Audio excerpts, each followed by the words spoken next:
VOA news minute के साथ मैं हूं आयशा तंजीम।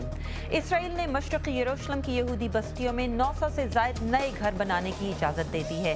ये उन 1200 घरों के अलावा है जिनकी इजाज़त इतवार को दी गई थी। फ़लस्तीनियों और आलमी बरादरी ने इसकी मज़म्मत की है।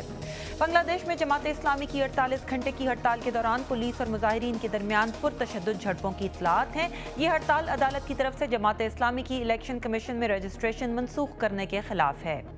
नाइजीरिया की एक मस्जिद में इतवार को फौज की वर्दियां पहने हुए शिद्दत पसंदों ने गोलियां मारकर 44 अफराद को हलाक कर दिया था। शुबह है कि हमलावरों का ताल्लुक अलकायदा से मुंसलिक गिरोह बोको हराम से था। और अमरीकी अरबपति एलोन मस्क ने एक ऐसी जदीद इजाद का मंसूबा पेश किया है जिससे आप 800 मील फी घंटा की रफ्तार से सफर कर सकेंगे। आप देख रहे थे VOA न्यूज़ मिनट। मजीद खबरों के लिए देखिए हमारी वेबसाइट urduvoa.com।